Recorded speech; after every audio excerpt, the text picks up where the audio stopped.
نحمده ونصلي على رسوله الكريم اما بعد فاعوذ بالله من الشيطان الرجيم بسم الله الرحمن الرحيم رب اشرح لي صدري ويسر لي امري واحلل عقدة من لساني يفقهوا قولي۔ جنابت کے احکام۔ وجوب غسل کی حالت کو حالت جنابت کہتے ہیں۔ وجوب غسل یعنی جب غسل واجب ہو جاتا ہے تو اس حالت کو جنابت کہتے ہیں۔ جنابت کا لفظ جم سے، جم پہلو کو کہتے ہیں، نہیں بچنا۔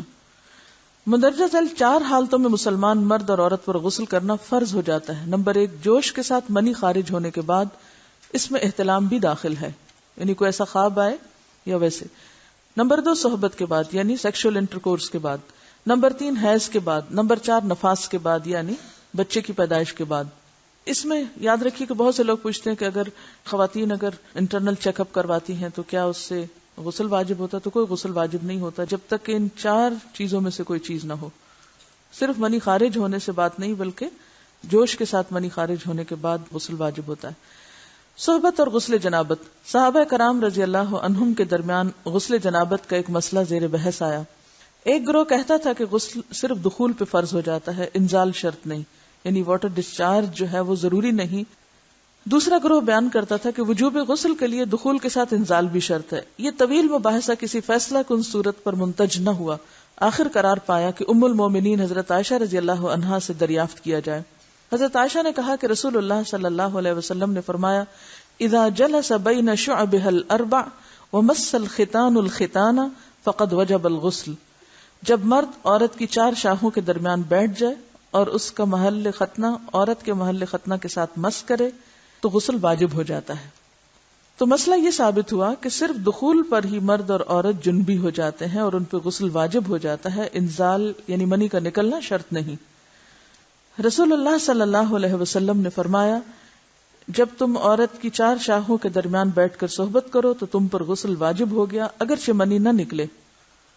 عورت کو بھی احتلام ہوتا ہے۔ ام المومنین حضرت سلمہ رضی اللہ عنہا روایت کرتی ہیں کہ حضرت ام سلیم نے رسول اللہ صلی اللہ علیہ وسلم سے کہا، اے اللہ کے رسول، یقیناً اللہ حق سے نہیں شرماتا، یعنی حق بات اور ایک ضروری بات جو ہے اس کو واضح کرنا ضروری ہوتا ہے، اور اس معاملے میں شرم سے کام نہیں لینا چاہیے، کہیں ایسا نہ ہو کہ انسان انجانے میں غلط کام کرتا رہے۔ تو یہ کہہ کر انہوں نے مسئلہ پوچھا، کیا عورت پر غسل ہے جبکہ اس کو احتلام ہو؟ آپ نے فرمایا ہاں، لیکن جب پانی کا نشان دیکھے یعنی منی دیکھے۔ اس پر حضرت ام سلمہ نے شرم سے منہ چھپا لیا اور عرض کیا، اے اللہ کے رسول، کیا عورت کو بھی احتلام ہوتا ہے؟ آپ نے فرمایا ہاں ہوتا ہے، تیرا داہنا ہاتھ خاک آلود ہو، یعنی یہ ایک پیار کی ڈانٹ تھی۔ اور اس میں ہو سکتا ہے کہ مزاج کا فرق ہو، بعض خواتین کے ساتھ ایسا نہ ہو اور بعض کے ساتھ ایسا ہو، لیکن اس میں جو اصل چیز ہے وہ ایکسیسو واٹر ڈسچارج ہے۔ اس میں کہیں ایسا نہ ہو کہ لیکوریا وغیرہ کے ساتھ اس کو ریلیٹ کر دیا جائے، دونوں چیزوں میں فرق ہے۔ اور احتلام جو ہے وہ سوتے وقت ہوتا ہے، یعنی سو کر اٹھنے پر اگر انسان اپنے کپڑوں پر زیادہ ڈسچارج دیکھے، خواہ کوئی خواب یا کوئی فیلنگ یاد نہ بھی ہو، تو پھر غسل کرنا ضروری۔ معلوم ہوا کہ عورت یا مرد نیند سے اٹھ کر اگر تری یعنی نشان منی دیکھیں تو یہ احتلام کی علامت ہے، لہٰذا ان پر غسل کرنا فرض ہو جاتا ہے۔ اور اگر احتلام کی کیفیت انہیں یاد ہو لیکن نشان نہ پائیں، یعنی خواب یاد ہے لیکن کوئی سامنے علامت نہیں، تو غسل فرض نہیں ہوگا۔ ایسی صورت میں شک کی ضرورت نہیں ہے کہ نہیں میں نے خواب دیکھا اور مجھے خواب بالکل صحیح یاد ہے تو مجھے نہانا چاہیے، نہیں، محض خواب پر نہیں نہایا جائے گا جب تک کہ فزیکلی کوئی ایسی چیز سامنے دیکھی نہ جائے۔ جنبی کے بالوں کا مسئلہ۔ حضرت ام سلمہ روایت کرتی ہیں کہ میں نے کہا، اے اللہ کے رسول صلی اللہ علیہ وسلم، میں اپنے سر کے بال خوب مضبوط گوندتی ہوں، کیا میں انہیں غسل جنابت کے وقت کھولا کروں؟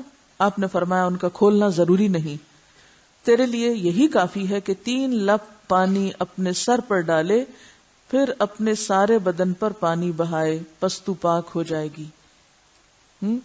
یعنی بالوں کی جڑیں بھیگنا، سکن بھیگنا ضروری ہے، سارے بال کھولنا ضروری نہیں ہے۔ جنبی کے بالوں کا مسئلہ۔ حضرت عائشہ کو خبر ملی کہ حضرت عبداللہ ابن عمرو عورتوں کو غسل جنابت کے لیے بال کھولنے کا حکم دیتے ہیں۔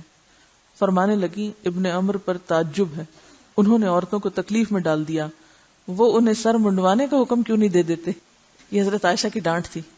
یعنی وہ یہ تو کہنے کہ عورتیں بال کھول کھول کے نہائیں تو وہ پھر سیدھا یہی کہیں کہ عورتیں بال منڈوا لیں. میں اور رسول اللہ صلی اللہ علیہ وسلم ایک ہی برتن میں غسل کرتے اور میں اپنے بال کھولے بغیر سر پر 3 چلو سے زیادہ پانی نہیں ڈالتی تھی. معلوم ہوا کہ غسل جنابت کے لیے بال کھولنے کی ضرورت نہیں، مگر یہ حکم صرف غسل جنابت کا ہے. غسل حیض کے لیے بالوں کا کھولنا ضروری ہے کیونکہ وہ مہینے میں ایک دفعہ ہے. حضرت عائشہ سے روایت ہے کہ انہیں رسول اللہ صلی اللہ علیہ وسلم نے غسل حیض کے لیے فرمایا اپنے بال کھولو اور غسل کرو.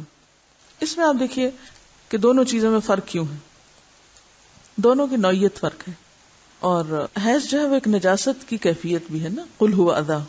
تو اس کے بعد نہانا اور نہا کر خوشبو لگانا خاص طور پر اس کا سارا حکم آتا ہے. لیکن غسل جنابت میں نجاست کی وہ کیفیت نہیں ہے. یعنی حیض کا خون اور منی جو ہے ان دونوں کے حکم میں بھی فرق ہے. ٹھیک ہے نا. بعض علماء کے خیال میں جو منی ہے اٹ سیلف وہ ناپاک چیز نہیں ہے.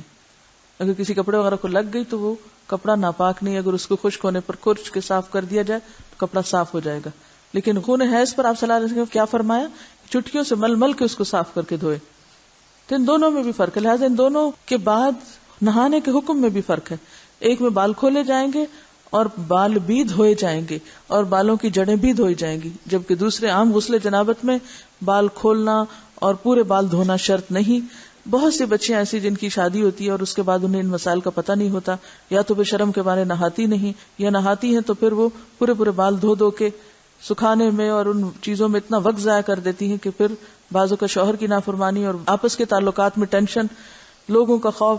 تو اگر دین کا صحیح مسئلہ پتا ہو تو انسان ان تمام مشقتوں سے بچ جاتا ہے اور ایک نارمل روٹین کی لائف گزار سکتا ہے. اس میں کیا صرف 3 کپ پانی، 3 لپ پانی، یعنی 3 دفعہ کیونکہ اگر ایک دفعہ ڈالنے سے پوری طرح نہیں بھیگا تو آپ یہ بھی کر سکتے ٹیپ کے آگے سر کر کے تو ساری اسکن جو ہے سر کی اس کو آپ گیلا کر لیں. پیچھے سے بال جو ہیں اگر لمبے ہیں تو ان کو ایک طرف کر دیں تاکہ پورے بال نہ دھونے پڑے، نہ سکھانے پڑے اور نہ خشک کرنے پڑے، اور باقی جسم پہ پانی بہا لیں. دوسری صورت یہ ہے کہ مگ میں پانی لے کے تو اس کو آپ تھوڑا تھوڑا کر کے پورے کو ایک دفعہ کریں، پھر اس کے بعد دوبارہ کریں اور تیسری دفعہ رول کر کے بالوں کو پیچھے سے شاور کیپ ڈال لیں اور باقی جسم پھر دھو لیں. شاور کیپ سے کیا ہوتا ہے عام طور پر کہ پیچھے کے جو سارے لمبے بال ہیں پھر وہ نیچے گر کے گیلے نہیں ہوتے، وہ آپ کے سر پہ ٹک جاتے ہیں. تو سر کی اسکن دھوئیں اور بالوں کو جوڑے کی شکل میں باندھ کے اوپر شاور کیپ پہن کے پھر باقی جسم کو اچھی طرح دھو لیں. تو اس میں آپ دیکھیں کہ جب بالکل سر کے سکن کا حصہ ہی تر ہوگا، اور یہ 3 دفعہ کرنا ہوگا، ایک دفعہ سے نہیں کام چلے گا، 3 دفعہ کرنا تاکہ کوئی بھی بال برابر جگہ سکن کی خشک نہ رہ جائے. تو اس سے کیا ہوگا کہ جتنا کم بال گیلے ہوں گے اتنے کم دیر میں ان کو خشک بھی کیا جا سکتا ہے اور کسی بھی مشقت کے بغیر انسان نماز پڑھ سکتا ہے. جنبی سے میل جول اور مسافہ جائز ہے. حضرت ابو ہریرہ روایت کرتے ہیں کہ ایک دن بحالت جنابت میں نے رسول اللہ صلی اللہ علیہ وسلم سے ملاقات کی. آپ نے میرا ہاتھ پکڑا اور میں آپ کے ساتھ ہو لیا. آپ ایک جگہ بیٹھ گئے اور میں چپکے سے نکل گیا. گھر جا کر غسل کیا، پھر واپس آیا. آپ ابھی بیٹھے ہوئے تھے. آپ نے پوچھا اے ابو ہریرہ تو کہاں گیا تھا؟ میں نے سارا حال کہہ سنایا تو آپ نے فرمایا سبحان اللہ، تحقیق مومن ناپاک نہیں ہوتا. نبی صلی اللہ علیہ وسلم کا یہ فرمان کہ مومن ناپاک نہیں ہوتا، اس کا مطلب یہ ہے کہ مومن حقیقتاً نجس اور پلید نہیں ہوتا. جنابت حکمی نجاست ہے، حسی نہیں. یعنی نجاست کے حکم میں ہے لیکن بظاہر وہ کوئی ناپاک ہونے والی بات نہیں. یعنی شریعت نے مصلحت کی بنا پر ایک حالت میں حکماً اس پر غسل واجب کیا ہے. بس جنبی کے ساتھ ملنا جلنا، اٹھنا بیٹھنا، اختلاط ارتباط، کھانا پینا سب جائز ہے. یہاں یہ بات یاد رہے کہ بعض اوقات ایسا بھی ہوتا ہے کہ انسان حالت جنابت میں ہوتا ہے تو ہمارے ہاں تو اس میں اتنے زیادہ بچیوں کو ڈرایا جاتا ہے کہ ایک قدم بھی اٹھایا تو معلوم نہیں کیا قیامت آ جائے گی اور تم کمرے سے نکل ہی نہیں سکتے جب تک کہ پاک نہ ہو. تو بعض اوقات حالات کا تقاضا ایسا ہوتا ہے کہ جس میں انسان کو کچھ ضروری کام نپٹانے پڑتے ہیں. بعض اوقات جیسے بچوں کو اسکول چھوڑنا ہے یا ان کو ناشتہ بنا کے دینا ہے یا کچھ، تو پھر 2 ایکسٹریم پہ لوگ چلے جاتے ہیں. یا تو پرواہ نہیں کرتے پاک ناپاک ہونے کی، یا یہ ہے کہ وہ اس چیز کو اتنا ایشو بنا لیتے ہیں کہ باقی سارے کام ان کے متاثر ہو کے رہ جاتے ہیں. تو اس چیز کو اپنی حدود میں رکھ کے لائٹلی لینا چاہیے. جو فریضہ ادا کرنا وہ کر لے اور باقی چیزیں جو ہیں ان کو ایشو نہ بنایا جائے.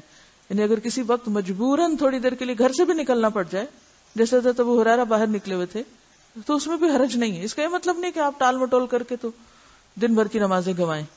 یہ صرف رخصت کی بات ہے یا کیا کر سکتے ہیں آپ، اس کی بات ہے. اس کا یہ مطلب نہیں کہ یہ ایک عادت یا ایک روٹین بنا لی جائے ناپاک رہنے کی. بعض لوگ کچھ کھاتے نہیں پیتے نہیں کہ ہم ناپاک ہیں. کھانا پینا بات چیت لین دین، یعنی اگر کسی کا ہاتھ دوسرے پاک بندے سے چھو گیا تو وہ کوئی ناپاک نہیں ہو جائے گا. یا کسی کپڑے کو ہاتھ لگ گیا یا کسی چیز کو یا کسی کھانے کو، تو وہ کھانا ناپاک نہیں ہوگا، کیونکہ یہ حصی نجاست نہیں ہے، آپ کے ہاتھ میں کوئی گندگی نہیں ہے. اگر اس حالت میں کبھی آٹا گوندنا پڑ جائے یا کوئی پیڑا یا روٹی بنانی پڑ جائے، اور دیکھیے کہ بعض اوقات بچے چھوٹے ہیں رو رہے ہیں، ان کو کھانا چاہیے، اور آپ کہیں روتے رہیں جو روتے ہیں، میں تو ناپاک ہوں اس لیے میں تو کوئی کام نہیں کر رہی. تو یہ ایک دوسری ایکسٹریم ہوگی، ایسا کرنا درست نہیں. اگر ضرورت کے تحت تھوڑی دیر، گھنٹہ 2 گھنٹہ کسی وجہ سے ڈیلے کرنا پڑے، بعض اوقات ایسا ہوتا پانی نہیں ہوتا، تو ایسی صورت میں کیا کریں گے؟ ایسی صورت میں آپ ویٹ کریں گے. بعض سپلائی کا پانی 1 گھنٹے تک آ رہا ہے، تو اب آپ کوئی کام کاج نہ کریں، اندر مرغی بن کے بیٹھ جائیں کہ میں ناپاک ہوں میں ناپاک ہوں. نہیں، سب کام کریں اپنے، اور جب پانی آ جائے تو نہا لیں. ایسا کرنے میں کوئی گناہ نہیں، کوئی جرم نہیں، کوئی غلطی نہیں. رسول اللہ صلی اللہ علیہ وسلم نے ایک انصاری کو بلایا. جب وہ آیا تو اس کے سر کے بالوں سے پانی ٹپک رہا تھا. آپ نے پوچھا شاید تم جلدی میں نہائے ہو. اس نے کہا ہاں اے اللہ کے رسول. آپ نے فرمایا حالت جنابت میں اگر کسی سے فوری ملنا ہو اور نہانے میں دیر لگے تو وضو کرنا ہی کافی. حضرت عمر نے آپ سے پوچھا میں رات کو جنبی ہوتا ہوں تو کیا کروں؟ آپ نے فرمایا کہ تم اپنے ذکر کو دھو ڈالو اور وضو کرو اور سو جاؤ. رسول اللہ صلی اللہ علیہ وسلم جب حالت جنابت میں کھانا یا سونا چاہتے تو نماز کے وضو کی طرح وضو کر لیتے. نبی صلی اللہ علیہ وسلم نے فرمایا جو کوئی اپنی بیوی سے صحبت کرے اور پھر دوبارہ کرنا چاہے تو اسے چاہیے کہ دونوں کے درمیان وضو کرے. آپ نے غور کیا ہوگا کہ طہارت کے مسائل بہت تفصیل کے ساتھ اور اپنے اندر بہت ڈیٹیلز رکھتے ہیں، اور بہت سے موضوعات ایسے ہیں کہ جو انسان کی ظاہری زندگی نہیں بلکہ اس کی نجی اور ذاتی زندگی سے متعلق بھی ہیں. لیکن اس طرح پبلکلی ان کو پڑھانا اور ان کو سکھانا یہ بھی ایک ضرورت ہے، کیونکہ آپ صلی اللہ علیہ وسلم نے انصار کی خواتین کی تعریف کی کہ انصار کی خواتین کتنی اچھی ہیں جنہیں حیا دین کا علم حاصل کرنے سے نہیں روکتا. تو سوال یہ پیدا ہوتا ہے کہ آخر اتنی تفصیلات کیوں؟ اور بعض لوگ اس کو ناپسندیدہ قرار دیتے ہیں. تو ایسا کرنا ناسمجھی کی علامت ہے. ہم دیکھتے ہیں کہ انسان اگر اللہ کے بتائے ہوئے طریقے کے مطابق زندگی بسر کرتا ہے تو اس میں خیر ہی خیر ہے، اور وہ صرف خیر اس کی اپنی ذات تک نہیں رہتی، بعض اوقات دوسروں کی بھلائی کا ذریعہ بھی بن جاتی. یہاں کسی نے ایک واقعہ لکھ کر بھیجا ہے کہ کسی ویسٹرن کنٹری میں کوئی مسلمان بچہ پڑھتا تھا، تو وہ اپنے کپڑوں کو دھونے کے لیے کسی انگریز عورت کو دیتا تھا، یعنی لانڈری کسی کے ذریعے کرواتا تھا. تو ایک دن اس عورت نے طالب علم سے کہا کیا آپ میرے کام سے مطمئن نہیں؟ آپ کے خیال میں کیا میں کپڑے اچھی طرح نہیں دھوتی؟ طالب علم نے اس کی بات سن کر کہا کیوں نہیں، مجھے یقین ہے کہ آپ اچھی طرح کام کرتی ہیں. یہ سن کر وہ بولی پھر آپ خود ہی اپنے کپڑے کیوں دھو کر مجھے دیتے ہیں، یعنی کپڑوں کے داغ وغیرہ کیوں دھو کر مجھے دیتے ہیں؟ طالب علم نے انکار میں سر ہلایا کہ میں بھلا کپڑے دھو کر کیوں دوں گا. عورت نے کہا کہ پھر کیا وجہ ہے کہ مجھے دوسروں کے کپڑوں پر جا بجا گندگی کے دھبے نظر آتے ہیں لیکن آپ کے کپڑوں پر کوئی ایسا دھبا نہیں ہوتا. اس کے پوچھنے میں واضح حیرت تھی. نوجوان مسکرایا اور بولا اب بات سمجھ میں آتی ہے، اب میں آپ کو بات سمجھا دیتا ہوں، یعنی اب میری سمجھ میں بات آئی ہے کہ آپ کا اشارہ کس طرف ہے. میں مسلمان ہوں، میرا دین مجھے پاک صاف رہنے کا حکم دیتا ہے. میری شلوار یا پینٹ وغیرہ پر پیشاب کا چھینٹا بھی لگ جائے تو میں نماز نہیں پڑھ سکتا، لہٰذا اگر کوئی ایسی چیز ہو تو مجھے اسے خود دھونا پڑتا ہے اور اسے دھو کر پاک کرتا ہوں، لہٰذا جب میں کپڑے اتارتا ہوں تو یہ کپڑے پاک اور صاف ہوتے ہیں، یعنی داغ دھبوں سے محفوظ ہوتے ہیں. تو اس نے حیرت سے پوچھا کہ تمہارا دین اتنی چھوٹی چھوٹی باتوں کی بھی تعلیم دیتا ہے؟ نوجوان نے کہا ہاں، ہمارے رسول صلی اللہ علیہ وسلم نے ہمیں یہ حکم دیا ہے کہ ہم جب بیت الخلاء میں جائیں تو دعا پڑھیں، جب باہر آئیں تو دعا پڑھیں، کپڑے پہنوں تو دعا پڑھوں، کھانا کھا کر فارغ ہو کر گھر سے نکلتے وقت، سوتے جاگتے وقت، زندگی کے ہر کام یا ہر موقع پر ہمارے رسول نے ہمیں دعائیں سکھائی ہیں. اور اس کے ساتھ ہی یہ کہ ان تمام باتوں کے ادب آداب بھی سکھائے ہیں. تو اس انگریز عورت کو وہ باتیں بہت دلکش اور حیران کن محسوس ہوئیں، اور کچھ دن تک وہ اس طالب علم کی عادات کا مزید جائزہ لیتی رہی، اور بالآخر اسلام اس کے دل میں گھر کر گیا اور وہ مسلمان ہو گئی. اور اس کے بعد اس نے اپنے گھر کے دوسرے افراد کو بھی مسلمان کیا، اسے ایک خاتون نے. تو بات یہ کہ بات تو چھوٹی سی ہے لیکن ایک بہت بڑا فرق ڈال دیتی ہے. لیکن افسوس یہ کہ آج مسلمان ہی یہ آداب اور اخلاق بھول گئے، کیونکہ بہت سے مواقع پر ایسا بھی ہوا ہے ہمارے ساتھ کہ جب ہم نے الوداع میں پرانے کپڑے مختلف، جیسے سیلاب آ گیا یا زلزلہ آ گیا یا کچھ، تو اس موقع پر نئے پرانے سب مٹیریلز جب اکٹھے کیے گئے تو بلیو می بعض اوقات کپڑوں پر خون کے دھبے، گندے داغ اور نجاست وغیرہ بھی لگی ہوئی پائی گئی، جسے دیکھ کر بے انتہا افسوس ہوا کہ ایک مسلمان لڑکی جو بالغ ہو چکی، اس کو اس کی ماں نے یہ ادب نہیں سکھایا، یہ طریقہ نہیں سکھایا کہ لباس کو صاف کیسے رکھتے ہیں. بھلے آپ کو کپڑا کسی سے بھی دھلوانا ہو یا آپ کو دوبارہ نہیں پہننا یا آپ کسی غریب کو دے رہے ہیں، مسلمان کا تو لباس اتارتے وقت بھی طریقہ یہ ہوتا ہے کہ جب وہ اتارے تو ایسے ہی اتارے کہ جیسے وہ نجاست سے صاف ہے. تو بعض اوقات ہم غفلت میں ایسی حرکتیں کرتے رہتے ہیں اور اس کا غلط امپریشن نہ صرف یہ کہ اپنے گھر والوں پر، اپنے قریبی لوگوں پر، بلکہ دوسرے ادیان والوں تک بھی اس کا دائرہ بعض اوقات پھیل جاتا ہے. تو ان معاملات میں جو بظاہر لوگوں کی نگاہوں سے چھپے ہوئے ہیں، ہمیں اپنی باطنی زندگی میں، نجی زندگی میں، داخلی زندگی میں، پرائیویٹ لائف میں بھی اللہ کے تقوی کا ثبوت دینا ہے اور ان تمام چیزوں کا خیال رکھنا ہے. حائضہ سے صحبت کرنے کی ممانعت. حیض کی حالت میں عورت سے مجامت کرنا سخت گناہ ہے. اللہ تعالیٰ نے قرآن مجید میں فرمایا فَاعْتَزِلُوا النِّسَاءَ فِي الْمَحِيضِ، یعنی واضح قرآن کا حکم ہے. پس ایام حیض میں عورتوں سے کنارہ کشی کرو، یعنی کنارہ کشی سے مراد لین دین اور بالکل تعلق ختم کرنا نہیں، مراد یہاں پر سیکشل انٹرکورس ہے، یعنی صحبت نہ کرو. اگر کوئی اس گناہ کا مرتکب ہو جائے تو اس کی بابت نبی صلی اللہ علیہ وسلم نے فرمایا جو شخص بحالت حیض اپنی عورت سے صحبت کرے تو اسے چاہیے کہ نصف دینار صدقہ کرے. دینار 4.5 ماشے سونے کا ہوتا ہے، تو نصف دینار 2.25 ماشے سونا ہوا. 2.25 ماشے سونے کی قیمت صدقہ کرے، یعنی کسی مستحق کو دے اور آئندہ کے لیے توبہ کرے. مزی کے خارج ہونے سے غسل واجب نہیں ہوتا. سیدنا علی رضی اللہ عنہ بہت طاقتور جوان تھے، آپ کو اکثر مزی آتی. آپ کو مسئلہ معلوم نہ تھا کہ مزی کے خارج ہونے پر غسل واجب ہوتا ہے یا نہیں. چونکہ رسول اللہ صلی اللہ علیہ وسلم کے داماد تھے، اس لیے بالمشافہ دریافت کرتے حجاب آیا، یعنی آپ کو شرم محسوس ہوئی. تو اپنے دوست مقداد سے کہا کہ وہ مسئلہ دریافت کریں. حضرت مقداد نے نبی صلی اللہ علیہ وسلم سے پوچھا. آپ نے فرمایا مزی کے خارج ہونے پر غسل واجب نہیں ہوتا، صرف وضو کرنا چاہیے. نبی صلی اللہ علیہ وسلم نے فرمایا اگر مزی خارج ہو تو آلہ تناسل کو دھو لو اور وضو کر لو. نیز فرمایا اور کپڑے پر جہاں مزی لگی ہو ایک چلو پانی لے کر چھڑک لینا کافی ہے. اب اس میں یہ جو مختلف ٹرمز استعمال ہو رہی ہیں ان میں فرق کیا ہے، یعنی مزی اور منی کا فرق کیا ہے. مزی اس چپکتے ہوئے لیسدار پانی کو کہتے ہیں جو شہوت کے وقت ذکر کے سرے پر نمودار ہوتا ہے، یعنی کہ جو اچھل کر نہیں نکلتا بلکہ ویسے ہی ویٹنس ہوتی. اور منی عضو مخصوص سے لذت اور جوش کے ساتھ ٹپک کر خارج ہونے والا سفید مادہ ہوتا ہے جس سے انسان پیدا ہوتا ہے.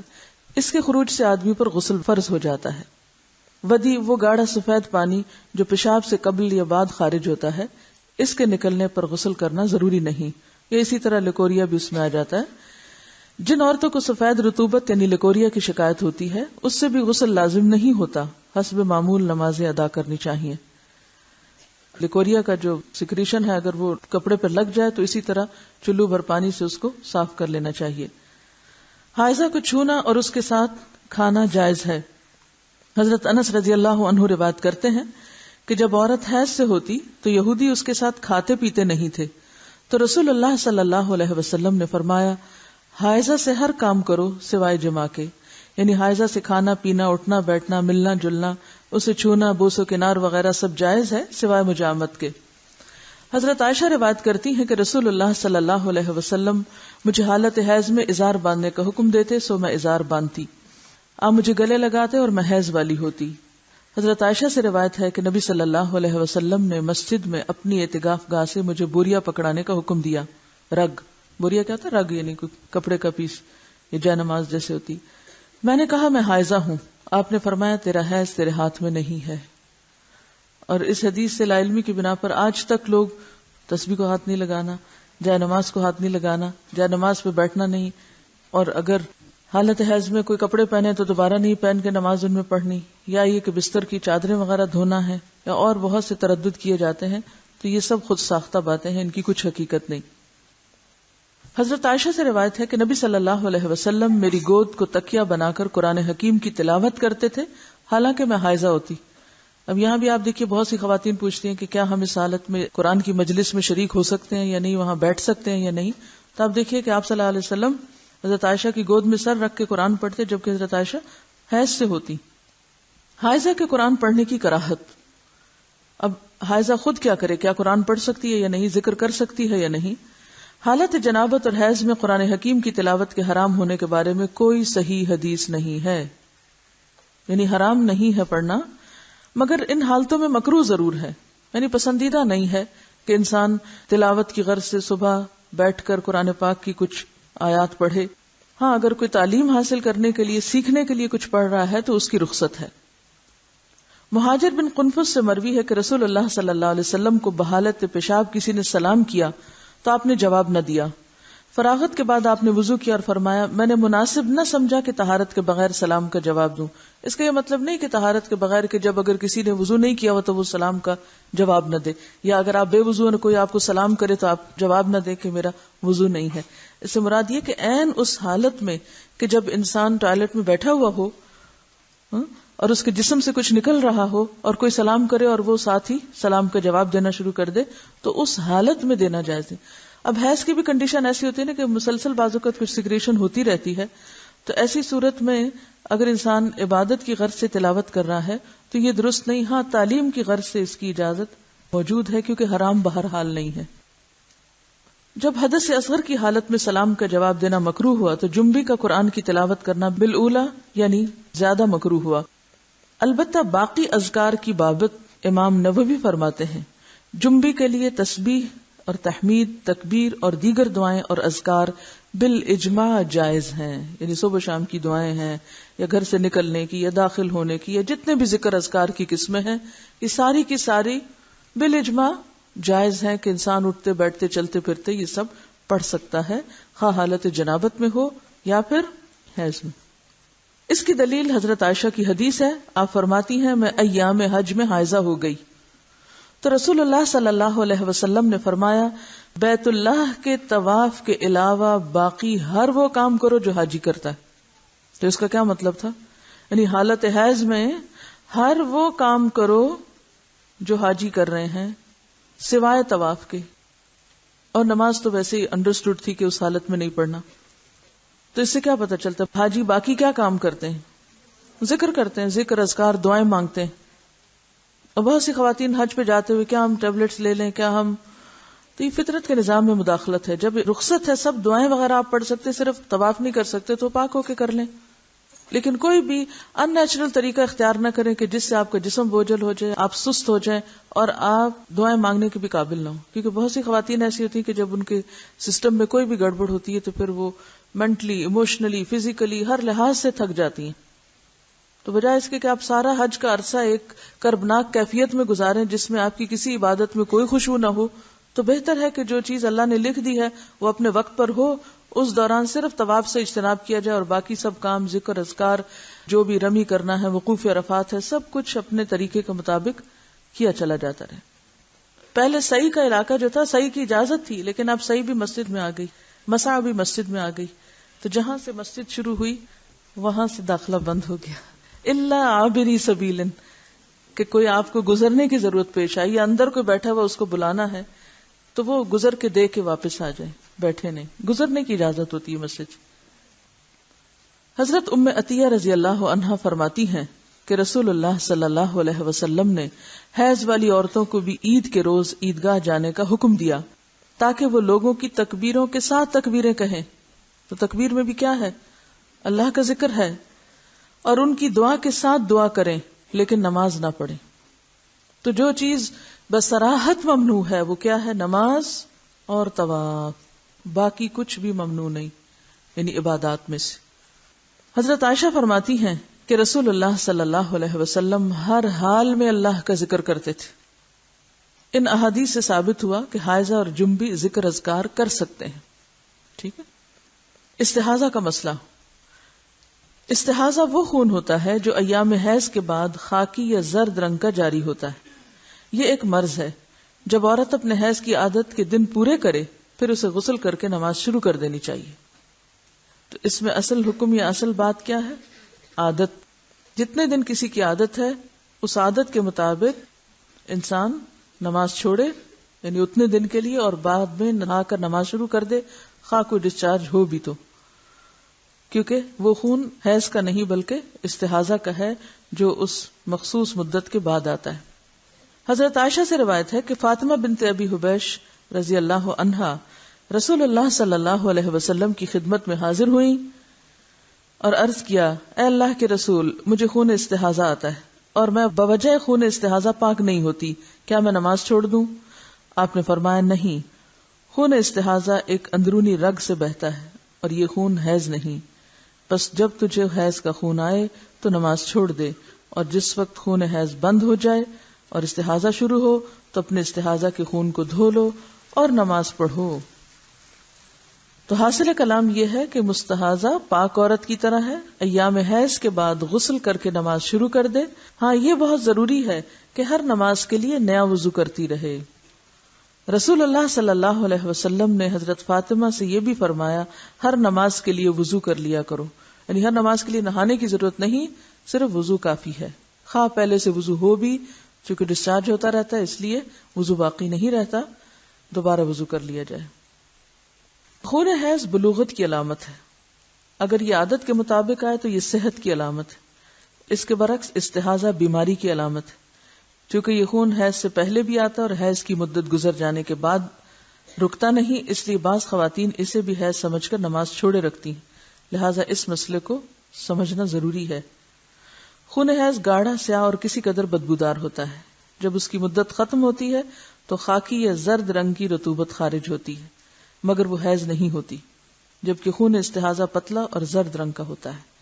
یہ الگ بات ہے کہ عادت کے دنوں میں کبھی فلو زیادہ ہوتا ہے اور کبھی کم ہوتا ہے، لیکن اپنے مقرر وقت پر انقطاع بھی ہو جاتا ہے. انقطاع الدم یعنی سب ختم ہو جاتا ہے اور وائٹ ڈسچارج شروع ہو جاتا ہے.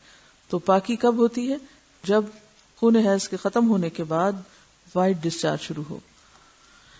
اگر خاتون حیض اور استحاضہ کا فرق پہچانتی ہے تو اس کے مطابق عمل کرے گی، یعنی حیض کے آنے پر نماز چھوڑے گی اور حیض کے بعد استحاضہ کے دوران ہر نماز کے لیے الگ وضو کر کے نماز ادا کرے گی.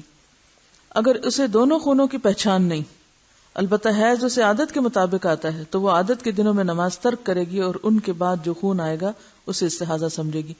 اب اس میں مشکل یہ ہے نا کہ ہر عورت کی عادت فرق ہے، اس لیے اس میں کوئی مفتی کچھ نہیں بتا سکتا، خود ہی اس کا تعین کرنا پڑے گا کہ کن دنوں میں عادت بدل جاتی. کیونکہ عورت کی صرف یہ نہیں کہ اس کو خون کے رنگ سے ہی آپ پہچانیں گے، اس میں دیکھا یہ جائے گا کہ آپ کی اپنی جسمانی کیفیت کب بدلتی ہے. کیونکہ استحاضہ کے خون میں جسمانی کیفیت اتنی متاثر نہیں ہوتی، جبکہ حیض کے دنوں میں اس سے پہلے یا اس کے بعد مزاج پر بھی فرق پڑتا ہے.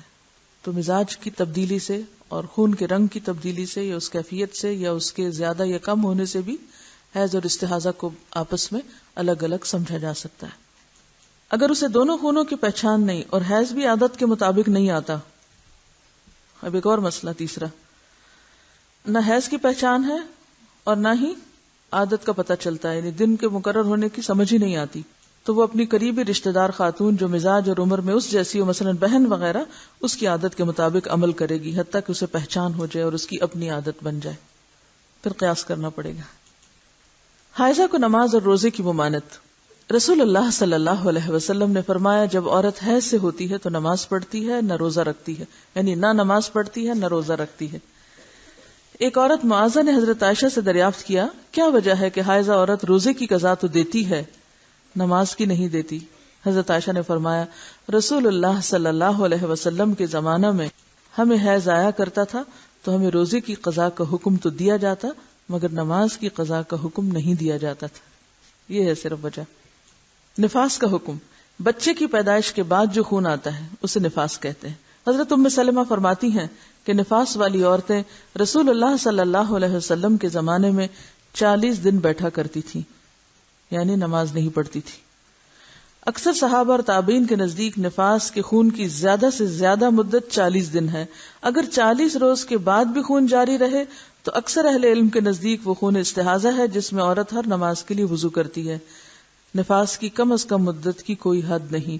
اچھا یہ بھی یاد رہے کہ بعض خواتین کو نفاس کا عرصہ ختم ہوتے ہی پھر پیریڈ شروع ہو جاتے ہیں، تو ایسی صورت میں اگر دن اوپر چلے جائیں اور پیریڈز کی واضح علامات ہر ایک کو اپنی عادت پتہ ہوتی ہے تو اس کے مطابق پھر وہ چھوڑ سکتی ہے. حضرت انس فرماتے ہیں نفاس کی مدت 40 دن ہے الا یہ کہ خون پہلے ہی بند ہو جائے، کیونکہ بعض لوگوں کو بچے کی ولادت کے بعد کسی قسم کا کوئی خون نہیں آتا تو وہ پہلے دن سے ہی نماز پڑھیں گی. کچھ لوگوں کو 3 دن تک، کچھ کو 7 دن، کچھ 10 دن، کچھ 1 مہینہ، کچھ پورے 40 دن، کبھی زیادہ کبھی کم. تو پھر ان معاملات میں دیکھا کیا جائے گا؟ کوئی کتاب یا اپنا آپ؟ ہر ایک کو اپنی عادت خود دیکھنی پڑے گی. ٹھیک. حضرت انس فرماتے ہیں نفاس کی مدت 40 دن ہے الا یہ کہ خون پہلے ہی بند ہو جائے. امام شافعی فرماتے ہیں اگر عورت کو ولادت کے بعد خون آتا ہی نہیں تو اس پر ضروری ہے کہ وہ غسل کرے اور نماز پڑھے. نفاس اور حیض کے خون کا حکم ایک جیسا ہے، یعنی ان حالات میں نماز، روزہ اور جماع منع ہے. رسول اللہ صلی اللہ علیہ وسلم ایام نفاس کی نمازوں کی قضاء کا حکم نہیں دیتے تھے. ٹھیک ہے. آپ نے یہ سنا ہوگا نا کہ خون حیض کی اقصی مدت یعنی زیادہ سے زیادہ مدت 10 دن ہے. تو یہ قیاس ہے، یعنی ایک اندازہ کیا گیا. آپ دیکھیے کہ فقہا کس طرح اجتہاد کیا کرتے تھے. جب یہ مسئلہ سامنے آیا تو مختلف عورتوں کی عادت معلوم کرائے گی. کم سے کم کتنا ہوتا ہے، زیادہ سے زیادہ کتنا ہوتا ہے. پتہ چلا کہ کم سے کم اتنا اور زیادہ سے زیادہ اتنا، تو لہٰذا یہ 10 دن وہاں سے چلے. نبی صلی اللہ علیہ وسلم نے کوئی 10-12 دن نہیں بتائے. اصل بات عادت کی ہے کہ کتنے دن آپ کی عادت.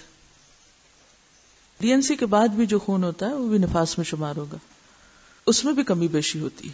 بعض اوقات ایسا بھی ہوتا ہے کہ جتنے مہینے کا بچہ تھا اتنے مہینے کے جو پیریڈز کے دن ہیں اس کے برابر بھی آتا ہے، اور بعض عورتوں کو اس سے کم و بیش. ان کا سوال یہ ہے کہ نفاس میں شروع میں زیادہ بلیڈنگ ہوتی ہے، اس کے بعد آہستہ آہستہ کم ہو جاتی ہے، اور پھر تھوڑے دن میں زیادہ ہو جاتی ہے، پھر کم ہو جاتی ہے. تو کیا یہ سارا عرصہ نفاس ہوگا؟ یہ سارا عرصہ نفاس ہوگا جب تک کہ وائٹ ڈسچارج نہ شروع ہو جائے. وآخر دعوانا ان الحمد للہ رب العالمین. سبحانک اللہم وبحمدک نشہد ان لا الہ الا انت نستغفرک ونتوب الیک.